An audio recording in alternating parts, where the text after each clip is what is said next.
Hello friends, स्वागत है आपका मेरे चैनल कबीर पिटारा में। फ्रेंड्स, कबीरदास जी बोलते हैं, कबीरा खड़ा बाजार में मांगे सबकी खैर, ना काहू से दोस्ती ना काहू से बैर। एक बार की बात है, एक गरीब किसान अपने खेतों में काम कर रहा था। वह बहुत मेहनती था, लेकिन फिर भी उसके पास बहुत कम धन था। वह हमेशा संत कबीर के बातों को सुनता और उनके उपदेशों को दिल से मानता था। एक दिन किसान ने सोचा, कबीर जी तो कहते हैं कि हमें हमेशा दूसरों के भले के लिए जीना चाहिए। मैं भी उनका अनुसरण करूंगा और देखूंगा कि मेरे जीवन में क्या बदलाव आता है। वह खेत छोड़कर काशी की ओर चल पड़ा, जहाँ कबीर दास जी रहा करते थे। जब वह कबीर के पास पहुंचा, तो उसने उन्हें प्रणाम किया और कहा, कबीर जी, मैं हमेशा आपकी बातों को सुनता हूँ।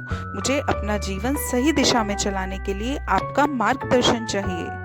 कबीर जी मुस्कुराए और बोले, तुम एक किसान हो, तुम्हारा काम धरती से है। अगर तुम्हें सच्ची भलाई करनी है तो अपनी मेहनत और ईमानदारी से काम करो। दूसरों का भला करने का रास्ता यही है।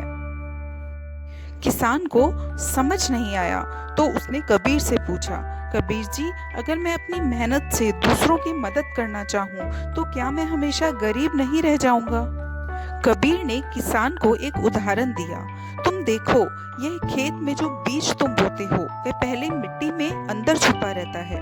किसी को पता नहीं चलता कि उसमें कितनी ताकत है, लेकिन जैसे जैसे तुम उसे पानी और धूप देते हो वह बढ़ता है और सबको लाभ पहुंचाता है। ठीक वैसे ही जब तुम अपनी मेहनत से काम करोगे और दूसरों का भला करोगे तो तुम्हारे जीवन में भी वृद्धि होगी।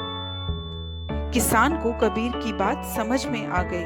वह लौटकर अपने खेत में और मेहनत करने लगा, लेकिन अब उसका उद्देश्य सिर्फ खुद के लिए फसल बनाना नहीं था, बल्कि उसने सोचा कि वह कैसे अपनी मेहनत से अपने गांव वालों की मदद कर सकता है। कुछ ही सालों के बाद किसान ने अपने जीवन में एक बड़ा बदलाव देखा। उसके खेत से उसकी ही जरूरतें पूरी नहीं होती थी, बल्कि वह जरूरतमंदों को भी दान करने लगा था। उसका जीवन खुशहाल हो गया और वह सच्चे अर्थों में संतुष्ट था, क्योंकि उसने कबीर के उपदेश को जीवन में उतार लिया था। तो फ्रेंड्स, सच्ची भलाई मेहनत से आती है और दूसरों का भला करने से आती है। दूसरों का भला करने से केवल समाज का भला नहीं होता, बल्कि खुद की जिंदगी में भी खुशहाली आती है। तो फ्रेंड्स, किसी से बहुत ज़्यादा मित्रता और बहुत ज़्यादा द्वेष रखना अच्छी बात नहीं। सभी को समान समझें और सभी की मदद करें।